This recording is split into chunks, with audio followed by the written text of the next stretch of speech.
বন্ধুরা, সবাইকে সালাম, শুভেচ্ছা, অভিনন্দন এবং ভালোবাসা। দেশ এবং দেশের বাইরে যারা আমার সাথে যুক্ত আছেন, আজকে আপনাদের ঘুরে দেখাবো কালীভান্ডারদোয়া গ্রাম, চুয়াডাঙ্গা সদরের একটি গ্রাম। কালীভান্ডারদোয়া চুয়াডাঙ্গা সদর থেকে 9 কিলোমিটার দূর। পিছনেই এই কালীভান্ডারদোয়া গ্রাম। ঘুরতে যাব কালীভান্ডারদোয়া গ্রাম। এই ব্রিজ পার হলেই সামনের যে গ্রাম, ওই গ্রামটির নাম কালীভান্ডারদোয়া গ্রাম। আর এটা হচ্ছে কালীভান্ডারদোয়ার ভেদ্রিপাড়া।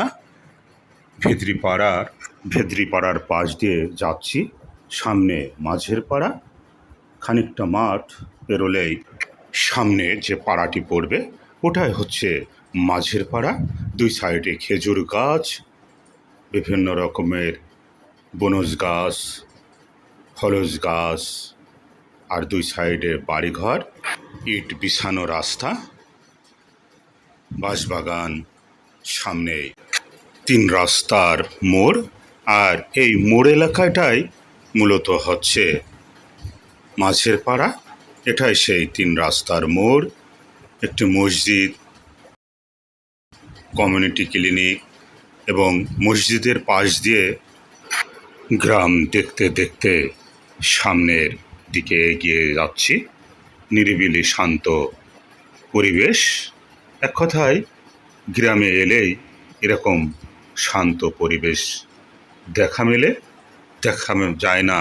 কালো ধোয়া, যানজট, রাস্তাগুলো কেমন ফাঁকা, আর পাখির ডাক শোনা যায়। আর শোনা যায় রাতের বেলা ঝিঝি পোকার ডাক। কালীভান্ডারদোয়া গ্রাম ঘুরছি। পিছনে কালীভান্ডারদোয়া পশ্চিম পাড়া, আর এইদিকে ভান্ডারদোয়া বাও। আর এই ব্রিজ পার হলেই ছয়ঘরিয়া গ্রাম। পিছনে কালীভান্ডারদোয়া পশ্চিম পাড়া। ছয়ঘরিয়া ব্রিজের ওখান থেকে ঘুরে কালীভান্ডারদোয়া পশ্চিম পাড়ার ভিতর দিয়ে সামনের দিকে এগোচ্ছি।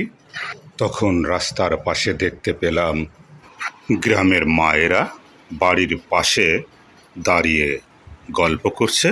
গ্রাম ছাড়া এরকম দৃশ্য দেখা মেলা ভার। প্রতিদিনই একজন মায়ের সাথে আর একজন মায়ের দেখা হয়, কথা হয়। একদিন যদি দেখা না হয়, খোঁজ নিতে যায় সেই মাকে। এটাই গ্রামের রেওয়াজ বা রীতি। শহরে অবশ্য এই দৃশ্য দেখা যায় না। সামনেই কালী মন্দির। ঢুকছি কালী মন্দিরে, কালীভান্ডারদোয়ার কালী মন্দির। দাঁড়িয়ে আছি কালীভান্ডারদোয়ার কালী মন্দিরের কাছে। পিছনে একটি সুন্দর বট গাছ, পিছনে কালী মন্দির। জায়গাটি নিঃসন্দেহে বলা যায় সুন্দর, নিরিবিলি, শান্ত পরিবেশ, পাখির ডাক শোনা যাচ্ছে। কালীভান্ডারদোয়া গ্রাম থেকে এই কালী মন্দির প্রায় 1 কিলোমিটার দূরে, মাঠের মাঝখানে। পিছনে বটগাছ, কালী মন্দির। হাঁটছি রাস্তা ধরে, অনেক বড় বটগাছটি, অনেক বড়।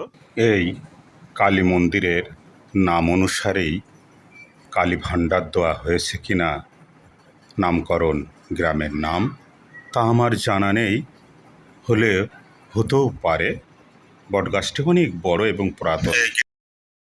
এই গেট পেরিয়েই ভিতরে ঢুকতে হয়।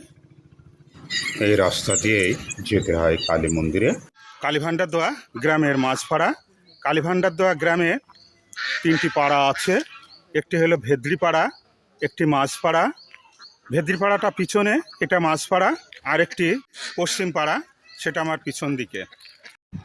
কালীভান্ডারদোয়া গ্রামের 3টি পাড়ায় ঘুরে ঘুরে দেখছি প্রায় শেষের দিকে। আর একটু সামনে গেলেই কালীভান্ডারদোয়া গ্রামটি দেখা সম্পূর্ণ শেষ হয়ে যাবে। বন্ধুরা, ঘুরে দেখা শেষ হলো কালীভান্ডারদোয়া গ্রাম। আবারও যে কোনো দিন, যে কোনো সময় দেখা হবে, কথা হবে। সবাই ভালো থাকুন, সুস্থ থাকুন। সবার জন্য শুভকামনা রইল।